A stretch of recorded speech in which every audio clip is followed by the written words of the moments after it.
A minha filha acabou de dormir e contando uma história para ela, quando ela estava quase fechando os olhos, eu comecei a refletir sobre essa história e o quanto ela é interessante e ela se aplica nas nossas vidas. Aliás, as histórias da Bíblia são assim, né? Tem tantas histórias, tantos personagens e eles nos ensinam tanto. Como é importante a gente tirar tempo para ouvir mais a palavra de Deus e aprender mais dela e meditar nos detalhes de cada história também. E a história que eu contei para ela é a história de Davi. E eu fui contando de uma forma simples, né? Mas pensando no Davi pequeno, jovem ainda, que gostava de correr entre os campos, entre as ovelhas, e que quando cresceu, ficou mais moço, ele começou a trabalhar com isso, cuidando das ovelhas de seu pai. E esse jovem simples, que as pessoas talvez não dessem muita coisa, porque ele era o filho mais novo de outros irmãos, os irmãos eram mais fortes, mais esbeltos, talvez. Ele foi o cara escolhido por Deus para ser o rei, para ser ungido como rei.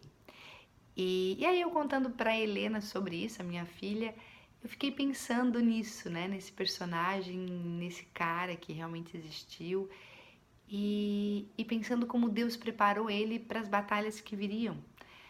Porque, né, a gente lembra muito da história de Davi quando ele vence o Golias, né, o gigante Golias. Mas antes disso, Deus permitiu na vida dele, na trajetória como pastor de ovelhas, que aparecesse lá um leão, que aparecesse um urso, que, que aparecesse animais ferozes, né, que poderiam machucar as suas ovelhas, e ele com ousadia e coragem foi lá e venceu. E isso aconteceu muito para ele ficar preparado, sim, para as outras coisas que viriam. E aí eu comecei a pensar sobre a nossa vida e como isso acontece nas nossas vidas também, né? A gente normalmente já quer estar lá prontos, né, para os desafios tal. Mas os processos, eles são necessários. É necessário os desafios da vida para que a gente possa enfrentar desafios que a gente ainda nem sabe que virão, mas que Deus já sabe, né? E eu sempre digo que se Deus nos chama para alguma tarefa, Ele nos capacita para ela, porque Ele é maravilhoso e Ele faz isso com a gente, Ele realmente nos capacita. Então a gente pode descansar nele, né? Quando Deus chamou Davi para enfrentar Golias, ele tinha capacitado Davi antes já tinha dado ousadia para ele e estava preparando ele para esse momento também. Então que a gente não tenha medo, que a gente descanse no Senhor. Assim como Davi, apesar de tão jovem, descansou e falou: não, por que a gente vai ter medo desse filisteu se nós temos um Deus vivo? E é esse Deus vivo que nos sustenta. É esse Deus vivo que fez Davi ganhar e derrotar o gigante. Outra coisa muito interessante, né? Quando Davi foi ungido, ele era jovem ainda. E ele não foi, ele foi ungido rei e falou, agora vou virar rei. Não, passou por um processo, passou por um período, passou por um tempo, até que ele realmente se tornasse rei.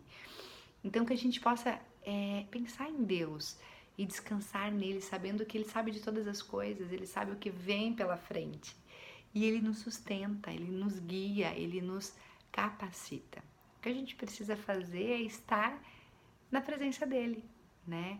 Ter tempo para ele, para que a gente possa aprender mais com ele e ter mais sede dele, né? Quanto mais a gente beber dessa água, mais a gente vai poder também transbordar, né? Como rios de água vivas aí para as outras pessoas. E aí, terminando, né, a noite, a Helena dormiu, eu resolvi ler um pouco da palavra de Deus, aí eu li um salmo de Davi, bem pequenininho, aliás, Davi tem vários salmos, né, mas esse salmo é bem pequenininho, e que é o Salmo 131, que diz assim, calma em Deus, Senhor, não é soberbo o meu coração, nem altivo o meu olhar, não ando à procura de grandes coisas, nem de coisas maravilhosas demais para mim. Pelo contrário, fiz calar e sossegar a minha alma. Como a criança desmamada se aquieta nos braços de sua mãe, como essa criança é a minha alma para comigo. Espera, ó Israel, no Senhor, desde agora e para sempre. Esse é meu convite para vocês. Esperem no Senhor, desde agora e para sempre, que Ele tem cuidado de tudo. Ele nos usa, Ele nos capacita e Ele é maravilhoso. Que a gente possa ter esse tempo, de tirar com Ele para aprender mais da Sua palavra e do que Ele tem para nos ensinar. Até breve!